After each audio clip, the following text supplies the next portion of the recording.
안녕하세요. 자, 오늘은 3장을 봅니다. 3장. 156페이지. 156페이지. 등기법에서 조제를 보시면 아시겠지만 가장 많은 부분을 차지하고 있는 것 중에 하나가요. 3장입니다. 3장. 그래서 해마다 시험에 꼭 많이 출제되고 3장을 잘 정리를 하셔야만 등기법을 공부하는데 조금 4장도 그렇고 5장도 많은 좀 도움이 좀 되고요. 그래서 3장이 좀 어렵습니다. 실질적으로 3장이 좀. 자, 등기절차 총론.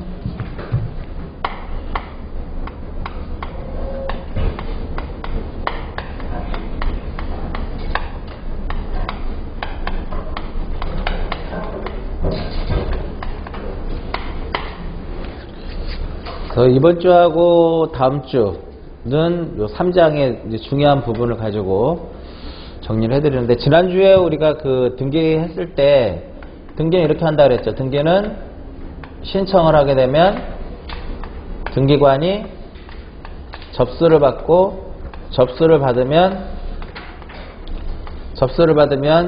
심사하고, 그죠? 심사를 해서 요 심사는 이제 29조를 가져간다 그랬죠. 29조. 뭐 29조냐 30조냐 40조냐 그건 중요한 건 아니에요. 그건 중요하지 않고 29조인데 이게 바로 심사는 29조가 바로 무엇이다? 각하사유를 가지고 각하사유. 그죠? 전체 몇 개? 11개의 각하사유가 있단 말이에요. 관할을 위반했느냐, 등기 사건에 등기할 사항이 아닌 것에 해당되느냐, 그러한 이제 각하사유 해당이 되면 이제 등기관이 심사를 해서 각하사유 해당이 되면 이것을 이제 무엇하고 각하를 하고, 거기에 해당하지 않으면은 등기를 이제 무엇하면 되냐면 실행을 하면 된다. 실행을 한다라고 하는 것은 즉 등기부에 이제 무엇하는 거, 등기부에 기록한다 이렇게 보시면 돼요.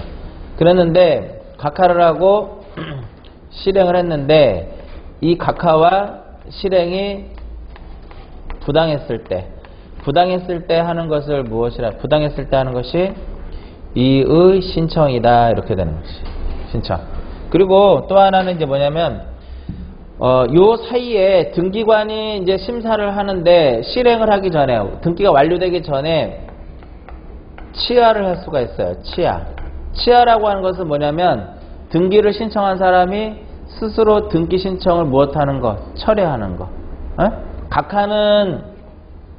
각하라고 하는 것은 등기관이 등기부에 기록하는 것을 거부하는 거고, 치하는 등기를 신청한 사람이 스스로 등기 신청을 철회하는 거예요. 철회하는 거. 그 다음에 신청을 하는데, 신청을 할 때는 우리가 서면으로 이제 등기를 신청하도록 되어 있어요. 구두로서 하는 것이 아니라 서면으로서 등기를 신청하기 때문에 여기서 이제 무엇을 작성을 하는 거냐면 신청 정보를 작성을 한다고. 신청 정보.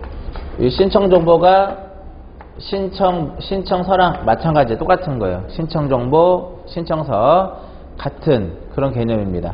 근데 우리가 여러분들 등기할 때, 집 사고 팔을 때 보면 매도인 같은 경우는 집에 가지고 있는 등기 필증 가져오세요. 그 다음에 또 뭐를 갖고 오래, 주민등록 등본 한 통 떼오세요. 이렇게 얘기하잖아요. 또 매수인한테는 보통 우리가 집을 현금으로 다 사는 사람 별로 없잖아요. 은행의 힘을 빌리잖아요. 저당권, 은행에. 그러면 매수인 같은 경우는 인감도 한 통 떼오세요 라고 한다고. 매도인도 그렇고, 매도인도 인감을 떼와야 되고요. 원래는 매수인의 인감이 필요가 없어. 매수인의 인감이 필요 없는데 왜 인감을 제출을 하냐면은, 왜 보통 우리가 매수인한테 인감을 가져오라고 하냐면은 자기 앞으로 소유권을 이전함과 동시에 밑에 저당권이 들어간단 말이에요. 저당권이 들어가기 위해서는, 저당권 설정 등기가 이루어지기 위해서는 매수인의 인감이 들어가줘야 돼. 왜냐면 저당권 설정 등기 당시에는 매수인이 의무자가 되거든요. 왜 자기가 소유권 취득했고 매수인이 의무자가 되고 저당권자가 권리자가 되니까. 나중에 나오겠지만 누가 의무자인지를 판단하고 그 의무자가 소유자이면 인감을 첨부를 해야 돼요. 그 매매를 하게 되면 누가 의무자예요? 매도인이 의무자죠.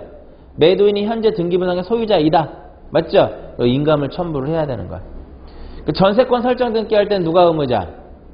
전세권 설정자가 의무자거든요. 전세권 좀 이따 나와. 전세권 설정자가 의무자인데 이 전세권 설정자는 등기부상의 소유자란 말이야. 그게 의무자죠. 소유자죠. 그러니까 뭐를 첨부해라? 인감을 첨부해야 된다. 이렇게 되는 겁니다. 그래서 신청 정보에다 뿐만 아니라 플러스 뭐를 첨부를 해야 돼? 각종 첨부를 해야 될 첨부 정보를 등기소에 이제 무엇 해야 돼? 제공해야 된다. 이겁니다. 이해가시겠죠? 신청서를 쓰는데 자기 멋대로 그냥 막 쓰면은 신청서 안 받아준다는 소리예요. 그리고 첨부할 거 다 첨부를 해야 돼. 첨부할 거. 우리가 예를 들어서 대학교도 원서 접수할 때 첨부 서류들이 있을 거 아니에요. 회사 들어갈 때 첨부 서류 있으면 요즘에는 회사 들어갈 때 먼저 면접을 보기 전에 서류 전형부터 먼저 보잖아요. 서류를 제출하라고 했는데 미비하면 그냥 잘라버린다고. 그러니까 마찬가지로 첨부 서류들이 있습니다. 등기필증, 인감, 주민등록 등본, 도면 여러 가지가 있단 말이야. 그러니까 제출을 해야 될 것들이 있단 말이야. 그렇지 않으면 등기관이 다 어디에? 여기에 다 해당이 돼서 다 각하가 돼버리는 거예요. 신청서도 쓰는 그 양식이 서식이 있습니다. 그 형식대로 써야 되는데 신청서가 방식에 적합하지 않으면 이쪽에 또 각하 사유에 해당이 돼서 등기한테 밀어낸다고. 그래서 3장은 크게 이제 몇 개의 블록으로 이제 구성을 하냐면 3개라고 이제 보통 이제 제가 얘기를 하는데 첫 번째는 무엇에 대한 거? 크게 이제 신청과 관련돼서 한 블록. 신청과 관련돼서 한 블록. 두 번째로는 이쪽에서 한 블록. 신청서 어떻게 쓸 것이고 첨부 정보를 어떤 것들을 어떤 경우에 어떤 것을 제출할 것이냐 이런 부분도 한 블록. 그다음에 마지막에 심사부터 각하, 실행, 이의 신청까지 한 블록. 총 이렇게 한 4블록 정도로 이제 3블록 정도로 이제 정리를 해요. 그래서 3장은 등기법에서 가장 어려운 단원입니다. 3장. 왜 3장이 어렵냐면 이 3장이 정리가 돼야 4장, 5장이 정리가 되거든요. 3장이 정리돼야 4장, 5장이 매끄럽게 정리가 돼요. 따라서 4장과 5장에 있는 내용들이 3장으로 들어오게끔 돼 있어요. 그러니까 뒤에 있는 거를 우리가 3장에서 배우는 거니까 당연히 어렵지. 그래서 등기법은 이렇게 생각하시면 돼요. 등기법은 처음으로 할 때 맨 처음에 몰라. 계속 모른단 말이에요. 그러다가 마지막에 쭉 가면 전체적으로 4장, 5장까지 가면 등기법이 이렇게 하나로 보인단 말이에요. 그래서 어려워요. 등기법은 한 번 들어갖고 정리가 잘 안 돼. 2번, 3번 계속 반복적으로 들으셔야 되는데 처음에 말씀을 드렸듯이 지적법 12개를 다 맞는다고 생각을 가정을 하면 지적에서 12개를 다 맞는다고 생각하게 되면 등기법 공부할 때 스트레스 받지 않으셔도 상관없다라는 거예요. 맞죠? 6, 7개만 맞는다고 생각하시고 편하게 공부하시면 되잖아요. 안 되는데 자꾸만 붙잡아 놓고 막 공부하면서 스트레스 받지 마시고 편하게 공부를 하시란 말이에요. 절대 등기법 때문에 떨어지는 일은 없어. 왜? 지적에서 만회를 해놓으면 되니까. 무슨 의미인지 아시겠죠? 그러다가 이제 편하게 공부하다 보면 6, 7개, 8, 9개 맞는단 말이에요. 근데 자꾸만 안 된다고 해서 지적은 안 하고 등기만 막 해놔버리면 지적에서 점수를 못 맞아버리잖아. 그러니까 지적법을 어느 정도 우리가 지금 4주 동안 했었잖아요. 그 문제 한번 풀어보셨어요? 기출문제? 다 풀리지 않나요? 안 풀려? 안 풀리면 안 되는데 대부분 풀릴 겁니다. 안 풀려요? 대부분 다 풀려. 대부분 다 풀려요. 대부분 다 풀려. 지금 안 풀려도 상관없지 뭐. 5, 6월 달에 가서 봐도 되니까. 자, 그럼 이제 신청을 하는데 요 신청에 있어서는 이렇게 간다 그랬죠. 크게 이제 신청에 있어서는 무슨 주의? 신청에 있어서는 신청주의고 등기소에 무엇을 하는? 등기소에 출석을 하는 출석주의고 서면에 의해서 해야 되는 무슨 주의다? 서면주의다 이렇게 되는 거예요. 근데 출석에 있어서는 요 출석주의인데 출석주의라고 하는 것은 무슨 의미냐면은 등기를 신청하는 사람이 등기소에 문을 열고 들어가서 등기관에게 신청서하고 첨부 정보를 제출하는 것까지가 신청주의예요. 출석주의야. 무슨 의미인지 아시겠죠? 등기소에 들어가가지고 등기관에게 등기를 신청하는 것까지가 출석주의의 개념이다 이겁니다. 근데 우리가 등기는 전자신청으로도 할 수 있다. 이거 전자신청. 전자신청으로도 등기를 할 수가 있더라 이겁니다. 전자신청은 집에서 하는 거죠. 인터넷을 통해서. 그렇기 때문에 전자신청의 경우에는 출석주의의 무엇이라는 거예요? 출석주의의 무엇이다? 예외다. 예외. 자, 등기는 여기에 이제 보시면 뭐라고 써있냐면 신청주의라고 써있어요. 신청주의라고 하는 개념 뭐냐면은 신청을 하면 등기부에 기록을 해주겠다 이겁니다. 지적은 무슨 주의예요? 직권등록주의죠. 너 왜 등록 안 하냐? 내가 할게 라고 등록을 해버리잖아. 근데 등기는 그렇지 않습니다. 신청을 해야만 등기부에 기록을 해주는 신청주의를 취하고 있는데 요 신청주의에 무엇이 있냐면은 요 신청주의에 예외 규정이 있습니다. 예외 규정이 있는데 그럼 신청주의의 예외라고 하는 것은 뭐예요? 이런 개념이라고 볼 수 있겠죠. 신청에 뭐가 있다? 의무가 있다. 어? 언제까지 해라. 언제까지 해라. 그렇지 않으면 과태료 부과하겠다. 무엇에 대해서만? 건물에 대해서만. 얼마? 50만 원이에요. 지난주 우리 이미 했었잖아요. 그러면 여기서 신청의 의무를 두는 경우는 우리 교재 지금 없어. 요약집이다 보니까 빠져 있는데 신청의 의무를 두는 경우는 두 가지다. 이거 두 가지. 오늘 멀리서 오시는 분들 안 오셨어? 에? 에? 구리에서 오시는 분은 안 오셨고 저기 경기도 안양시 석수동에서 오시는 분도 안 오셨단 말이야. 에? 멀리서 오시는 분. 날씨가 추워서 그런가요?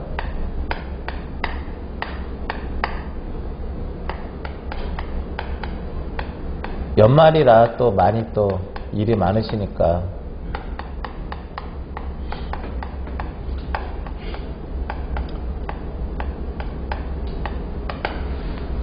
부동산 등기법하고 그 다음에 부동산 등기 특별조치법상에서 신청의 의무를 두는데 등기법상에서 신청의 의무를 두는 이유는 이거예요. 대장하고 무엇하고? 대장하고 등기부를 일치시키기 위함이다 이겁니다. 대장하고 등기부를 일치시키기 위해서 무엇을 둔다? 신청의 의무를 둔다. 이렇게 보시면 돼요. 그러면 넓은 의미의 대장하고 우리나라는 이 대장하고 등기부가 어떻게 돼 있어요? 이원화되어 있잖아. 그죠? 그래서 이것을 일치시키기 위해서 등기법상에서 무엇을 둔다? 신청의 의무를 두는데 사실의 등기를 의미하는 것. 넓은 의미의 무슨 등기다? 사실의 등기. 사실의 등기는 등기부 어디에다 하는 거야? 표제부에 하는 거죠? 그죠? 사실의 등기는 등기부 표제부에다 하는데 이와 같이 이렇게 표제부에 하는 등기는 대체적으로 뭐가 있다? 신청의 의무가 있더라. 이 두 가지예요. 표제부 어디에다 한다 그랬어요? 표제부.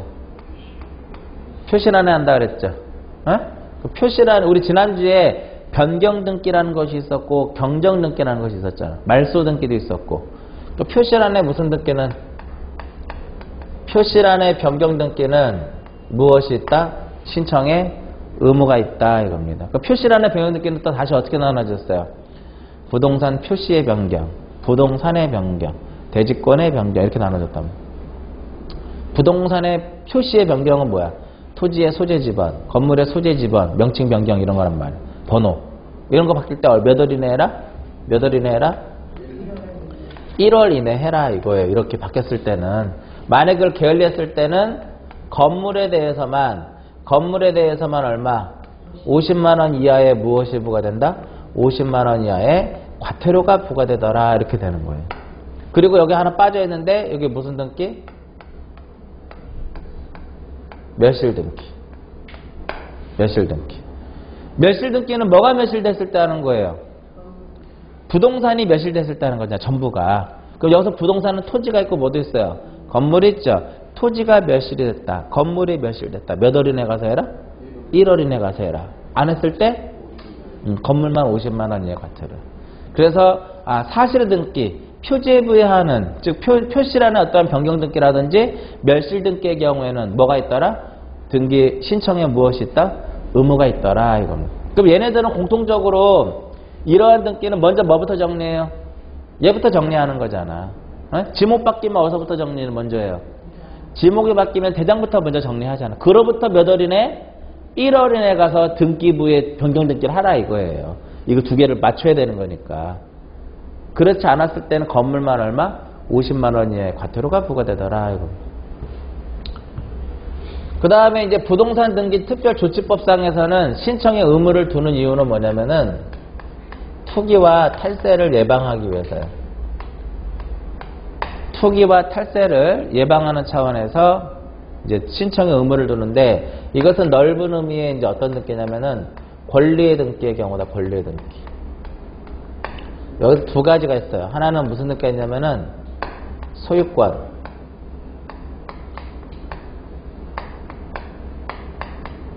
소유권 보존 등기라든지 그 다음에 소유권 무슨 등기? 이전 등기. 얘네들은 몇 월이나 여기는 1월이나 하는 거잖아요. 여기는 며칠이나 하도록 되냐면은 60일이나 하도록 되어 있어요. 60일이나 하도록 되어 있는데 만약에 이걸 안 했을 경우에는 등록세액의 몇 배? 등록세액의 5배에 상당하는 과태료가 부과가 돼요. 자, 그러면 무조건 소유권 이전 등기는 무조건 60일이나 하는 것이 아니라 매매를 했단 말이에요. 매매를 하게 되면 어떻게 돼요? 매수인이 계약금 주고 중도금 주고 마지막으로 최종적으로 잔금을 지급을 하죠. 그러면 잔금을 지급했다라고 하면 반대급부 이행한 거거든. 그 반대급부 이행된 날로부터 며칠 이내에 이전 등기를 60일 이내에 이전 등기를 하는 거예요. 네? 그러니까 무조건 매매 계약을 체결하면 계약일로부터 60일이다 맞아 틀려요. 계약일로부터 60일이 아니라 반대급부 이행된 날로부터 60일 이내에 이전 등기를 하는 것. 자, 건물을 신축을 했어요. 그러면 건물을 신축을 했다. 그러면은 이것은 법률 규정에 의해서 내가 소유권 취득을 한다고. 이해 가시겠죠? 근데 건물을 신축을 하게 되면 등기를 안 해도 돼. 근데 만약에 내가 이것을 등기를 하지 않은 상태에서 제3자하고 이전 계약을 체결했단 말이에요. 이전 계약을 체결하게 되면은 내가 만약에 보존 등기를 할 수 있는 상태에서 이전 계약을 체결하게 되면 계약일로부터 며칠 이내에 60일 이내에 보존 등기를 하고 내 앞으로 먼저 보존 등기를 하고 그 다음에 넘겨주는 거예요. 만약에 내가 보존 등기를 할 수 없는 상태에서 이전 계약을 체결하게 되면 할 수 있게 된 날로부터 60일 이내 보존 등기를 하고 넘겨주는 거예요. 만약 할 수 있는 상태에서 이전 계약을 체결하게 되면 계약일로부터 며칠 이내 해라? 60일 이내. 그러니까 이렇게 생각하세요. 보존 등기는 무조건 60일 이내 하는 게 아니라 내가 건물을 신축을 했는데 이것을 다른 사람에게 처분할 때 내가 만약에 보존 등기를 할 수 있는 상태라면 계약일로부터 그 계약한 날로부터 며칠 이내 60일 이내에 내 앞으로 무슨 등기? 보존 등기를 하고 넘겨주라 이거예요. 그래서 이전 등기도 두 가지의 개념이야. 두 가지가 있는데 하나는 이제 뭐가 있냐면은 쌍무계약인 경우하고 그 다음에 이제 편무계약인 경우가 있단 말이야. 쌍무계약 대표적인 것이 바로 뭐 매매잖아, 매매. 그죠? 쌍무계약 같은 경우는 언제부터? 반대급부 이행된 날로부터 며칠 이내 해라? 60일 이내 해라 이겁니다. 편무의 대표적인 것이 증여란 말이에요. 편무계약 같은 경우는 그 계약의 효력이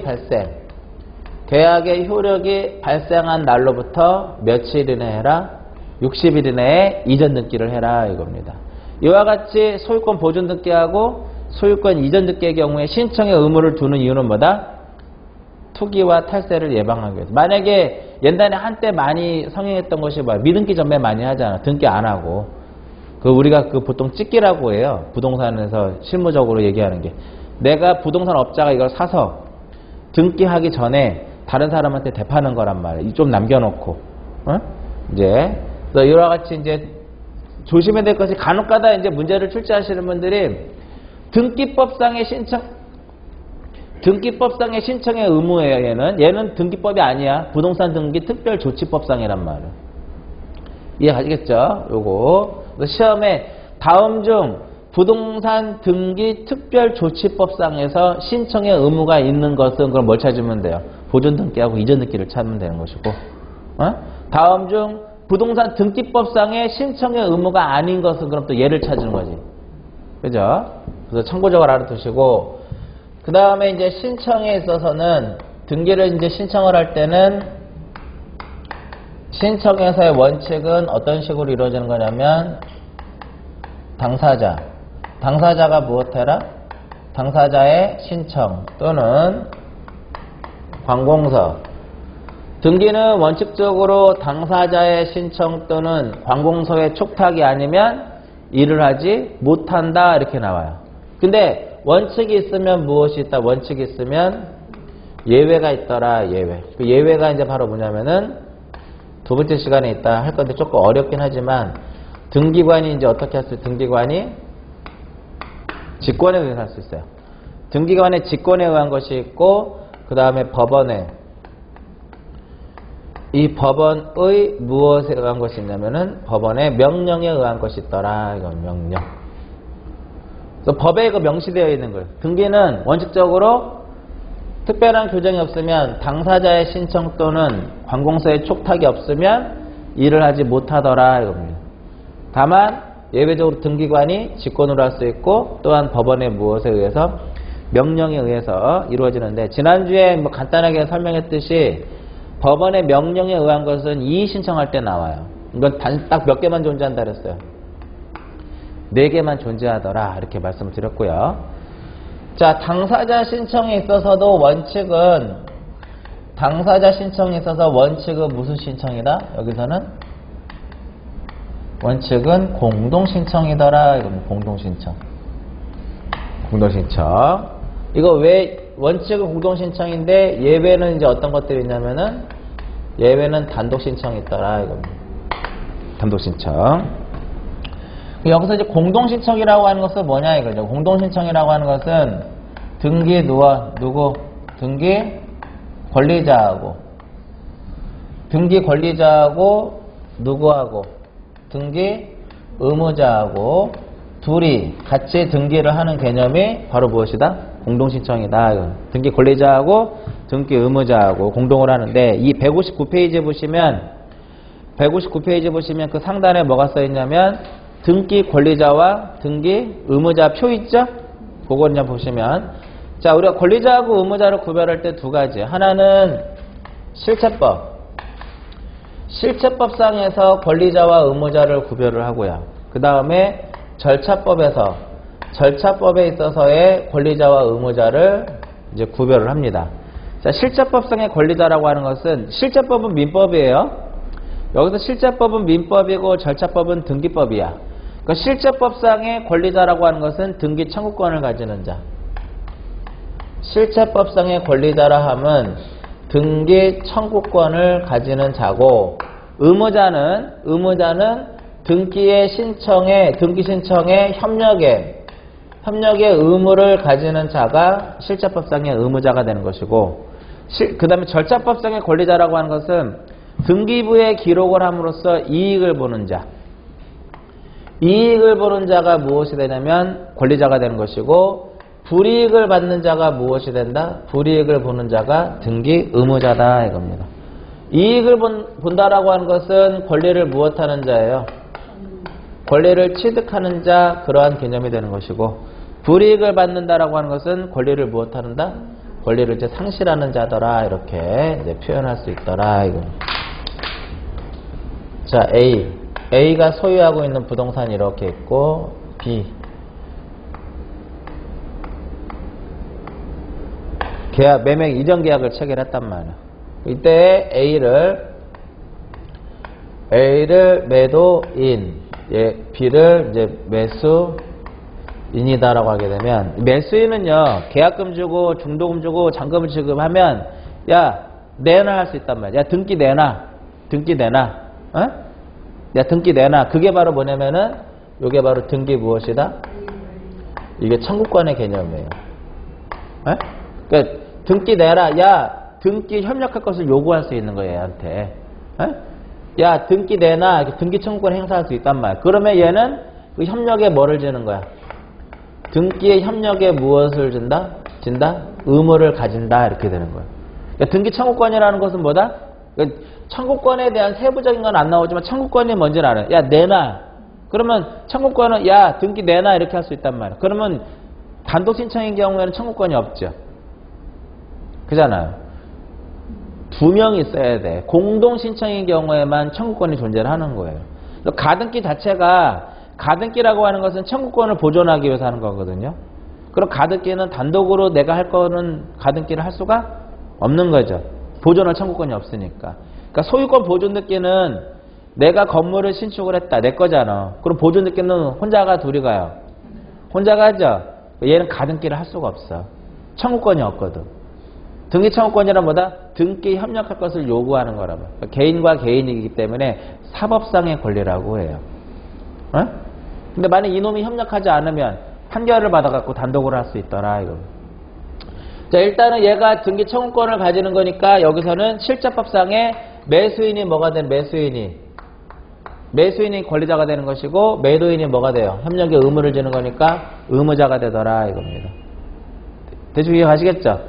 여기와 같이 이렇게 넘어가는 게 무슨 소유권 무슨 등기? 소유권 이전이란 말이야.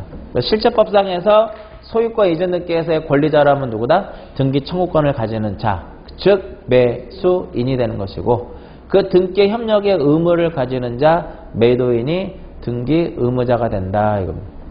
자, 절차법상에서는 얘가 등기를 이렇게 가져가게 되면 얘는 권리 소유권을 취득하죠.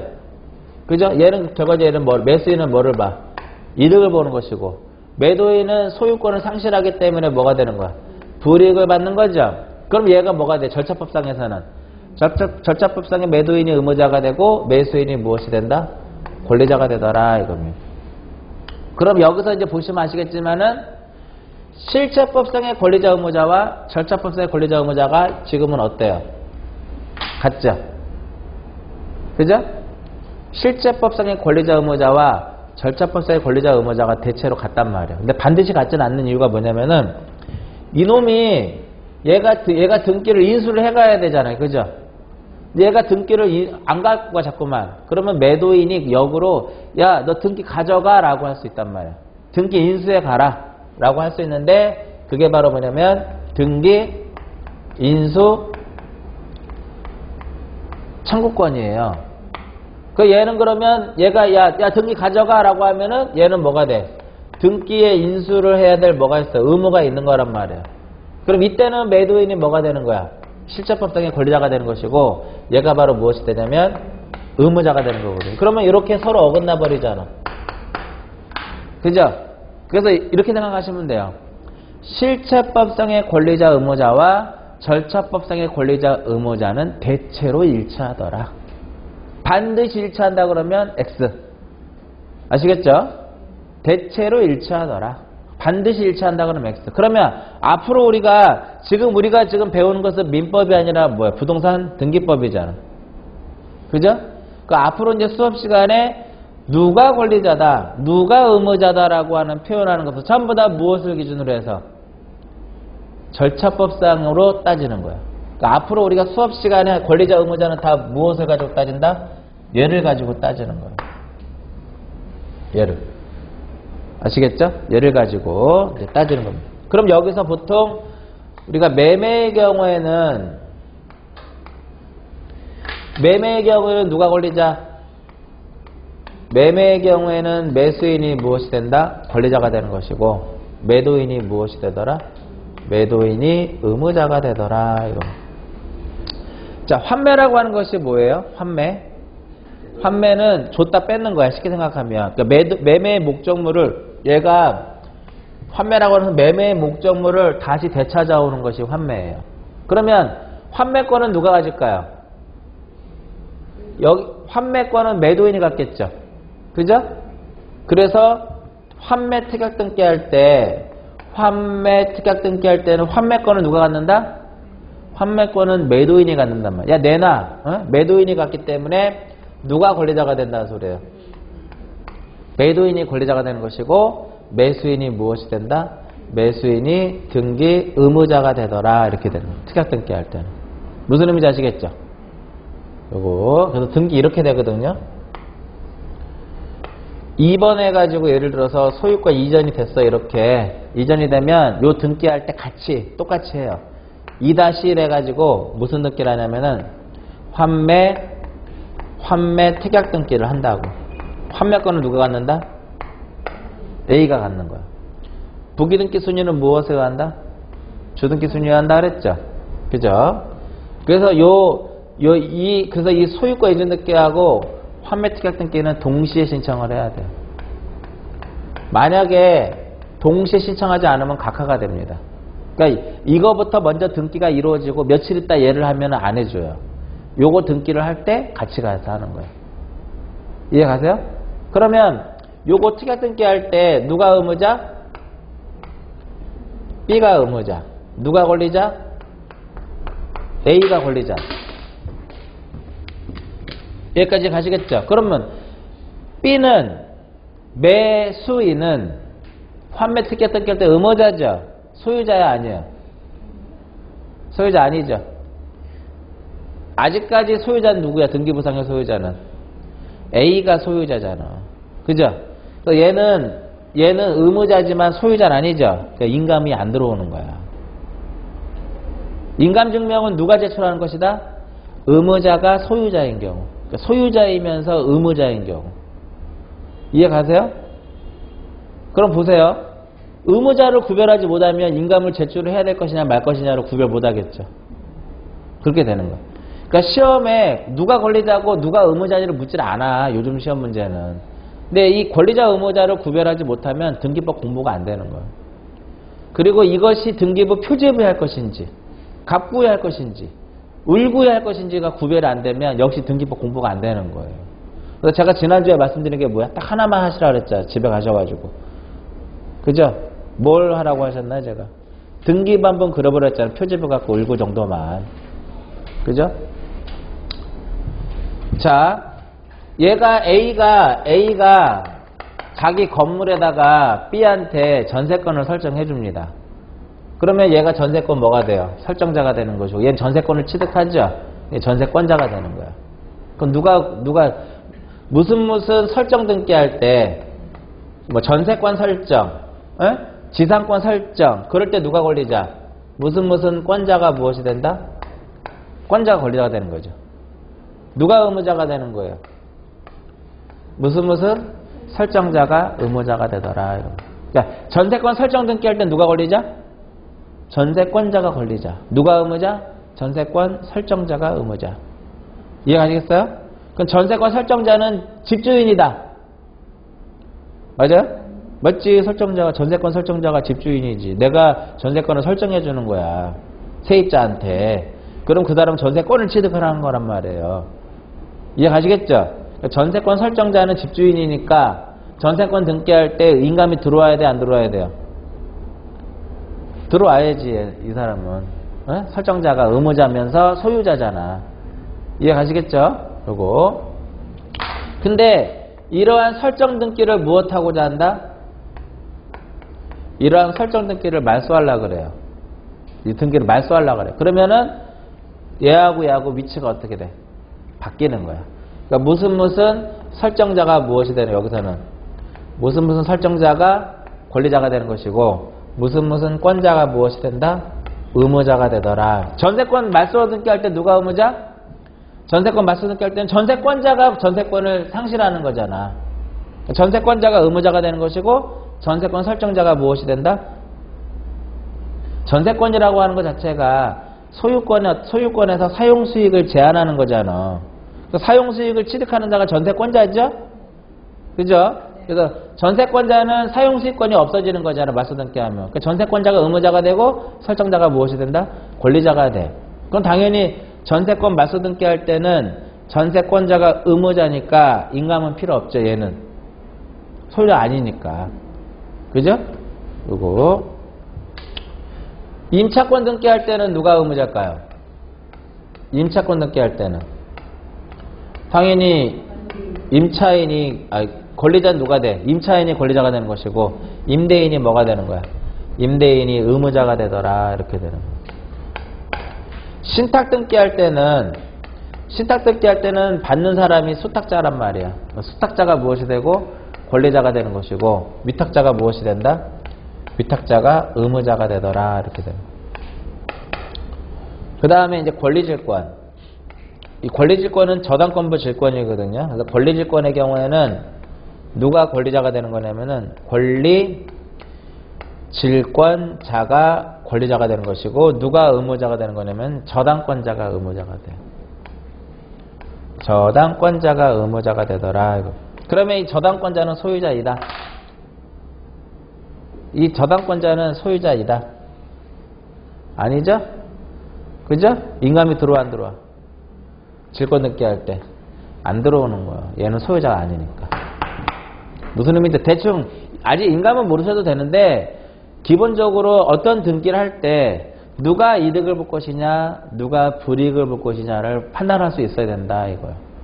판단이 지금은 이제 등기법 우리가 초창기니까 아직까지 여기 헷갈릴 수도 있지만 하다 보면 권리자 의무자가 저절로 이제 구별이 될 때가 있을 겁니다. 요게 등기에서 가장 기본이에요. 기본. 전세금을 증액하면 누가 이득을 볼까요? 그렇게 생각되죠? 근데 안 그래. 전세금을 증액하면 전세권자가 이득을 보는 거예요. 개념 자체가. 그럼 마찬가지로 전세권 등기하면 집주인이 이득 보네. 전세금 받고 전세권 설정해 주는 거니까 그게 아니란 말이에요. 권리를 취득하는 사람은 전세권자잖아. 이익을 권리를 취득하느냐 권리를 상실하느냐를 가지고 권리자 의무자를 따집니다. 전세 기간을 연장하면 누가 이득을 봐요? 기간을 연장하게 되면 전세권자가 이득을 보는 거지. 그런 개념이에요. 요거. 그러면 이렇게 기본적으로 권리자 의무자의 개념 두 가지 알아두시고 대표적인 앞으로 우리가 나오는 부분에 대해서 권리자 의무자를 구별할 수 있어야 돼요. 기본적인 것만. 그럼 이 권리자 의무자가 아무나 될 수 있는 것은 아니고 등기부상에 이 권리자와 의무자가 될 수 있는 그 자격을 무엇이라고 하냐면 등기신청 적격이다 이렇게 얘기를 해요.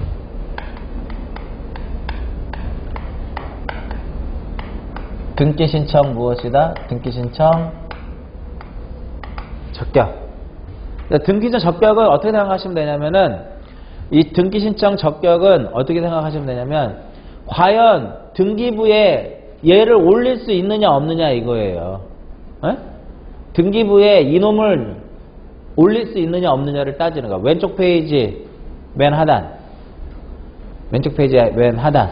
뭐가 써 있어요? 등기신청 적격 써 있죠? 그럼 여기서 마찬가지로 시험에 나오는 것은 뭐냐면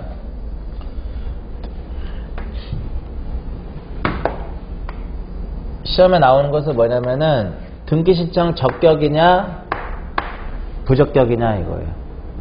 적격이냐 그러니까 등기부에 내가 권리자가 될 수 있고 의무자로 등기부에 올릴 수 있느냐 그렇지 못하느냐 그걸 따지는 것이다 이겁니다. 그래서 보통 자연인은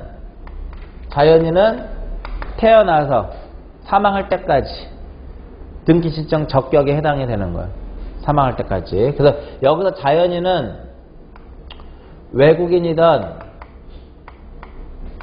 미성년자든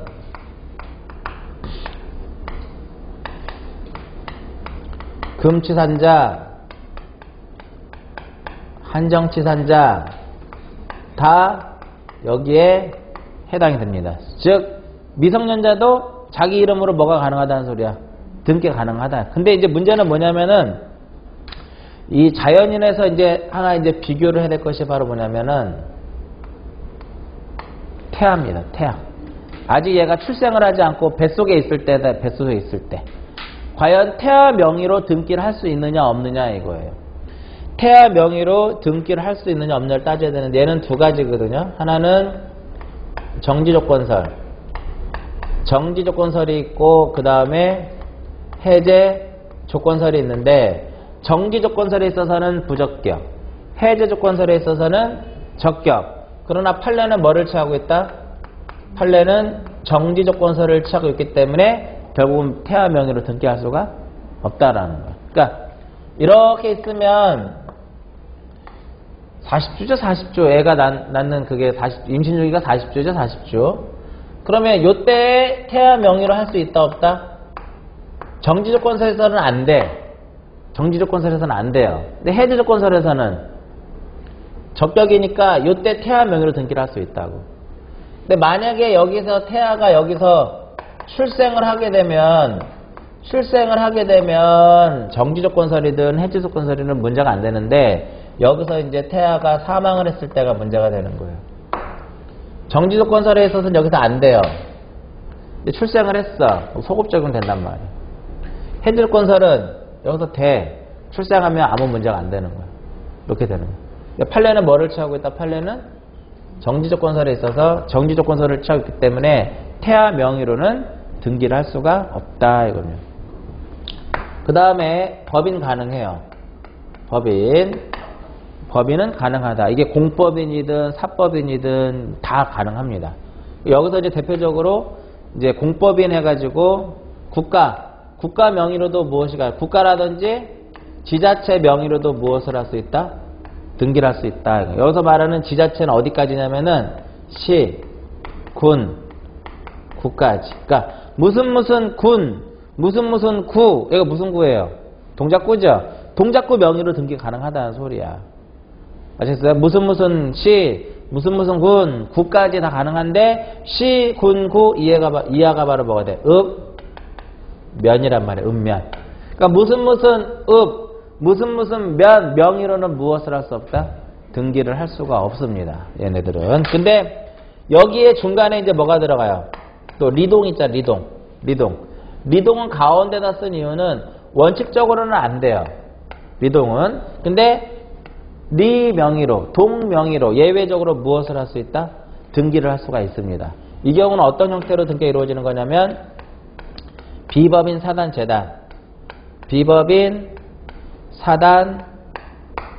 재단의 형태로서 동명의로 뭐가 가능하다?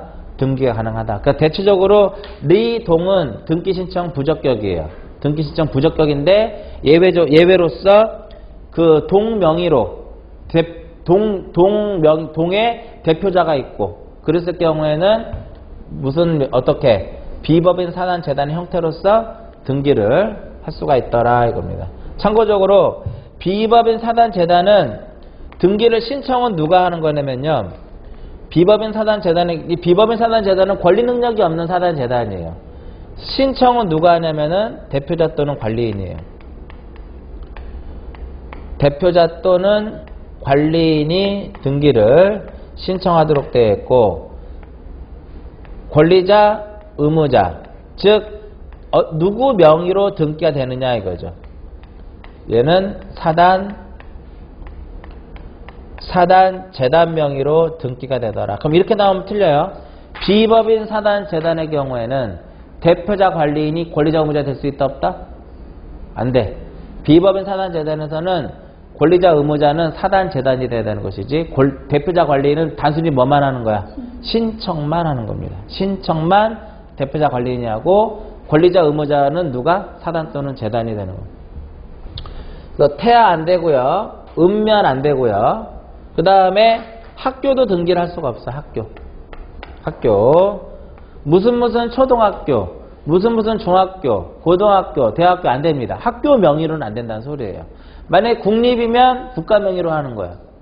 아니 공립이면 지자체 명의로 하는 것이고 그러니까 학교 명의로는 등기를 할 수가 없다 이겁니다. 기타적으로 또 안 되는 것 중에 하나가 민법상 조합이에요. 민법상 조합은 조합 명의로 등기를 할 수가 없어요. 나중에 나오겠지만 이 민법상 조합은 합유에 등기를 하도록 되어 있어요. 조합 명의로는 안 되고 합유에 등기를 하도록 되어 있다. 근데 민법상 조합 말고 특별법상 이 특별법상의 조합 대표적으로 특별법상의 조합이 바로 뭐냐면 농협이에요. 농협. 이 농협은 여기에 해당돼 이렇게 법인에. 그렇기 때문에 농협 명의로는 무엇을 할 수 있다? 등기할 수 있다. 대표적으로 등기를 할 수 있는 것들이 자연인, 법인, 비법인 사단 재단, 그 다음에 특별법상의 조합인 농협 이런 것들. 안 되는 것들은 대표적으로 무엇이 있다? 태아, 읍면, 학교, 민법상 조합 이런 경우는 등기할 수 없는 등기 신청 부적격이다. 그거 외에도 교재 158페이지 맨 하단에 보시면 적격과 부적격의 그 외에도 여러 개 또 있죠? 한 번씩 쭉 눈여겨서 보시란 말이에요. 한때 가장 많이 나왔던 것이 읍면하고 학교, 민법상 조합 이러한 것들이 굉장히 시험에 한때 많이 출제됐었던 그런 문제고 가장 최근에 나왔던 것은 동이야. 동 명의도 경우에 따라서는 등기할 수 있는 거죠. 요게 이제 시험에 가장 최근에 시험에 이제 출제됐었던 이제 그런 부분이고요. 그래서 이번 시간에 한 것은 딱 몇 개 한 거냐면은 딱 3개 한 거야. 뭘 한 거예요? 신청의 의무가 있느냐 없느냐. 등기법상에서의 신청의 의무와 부동산 등기, 특별조치법상에서의 신청의 의무가 있는지 없는지를 구별한 거. 첫 번째. 두 번째는 무엇을 한 거예요? 권리자가 누가 될 것이고 의무자가 누가 될 것이냐. 그 다음에 세 번째로는 그 권리자와 의무자가 될 수 있는 그 자격. 등기 신청 적격 세 가지를 설명한 거랍니다. 가장 최근에 시험에 나왔던 것은 이 부분하고 저 앞에 거, 의무 있는 거.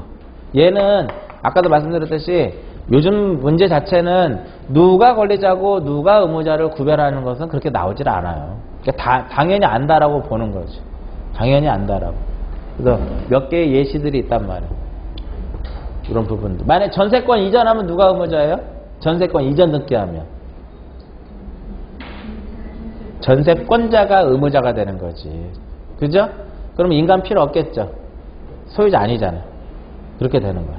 그러니까 각종 어떤 등기에 따라서 누가 권리자가 되고 누가 의무자가 될 것인지 그거를 이제 구별할 수 있어야 된다. 기본적으로. 이번 시간에 이제 그런 거 설명해 드렸고, 잠깐 쉬었다가 157페이지를 보시면 이제 직권에 의한 등기가 있습니다. 157페이지에 보시면 이제 직권에 의한 등기가 있는데, 실질적으로 우리가 이 시기에 이 직권 등기를 하는 것 자체가 쉽지는 않습니다. 근데 어찌됐든 하고 넘어가야 여러분들이 나중에 이해가 빨라요.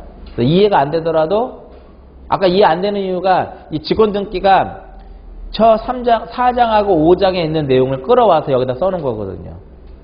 근데 다 이해는 안 되지만 들어보면 직권으로밖에 할 수 없구나 라는 것만 이해하시면 이런 경우는 당연히 직권일 수밖에 없구나. 그 이해 분명히 될 겁니다. 어느 정도는. 잠깐 쉬었다 하도록 하겠습니다.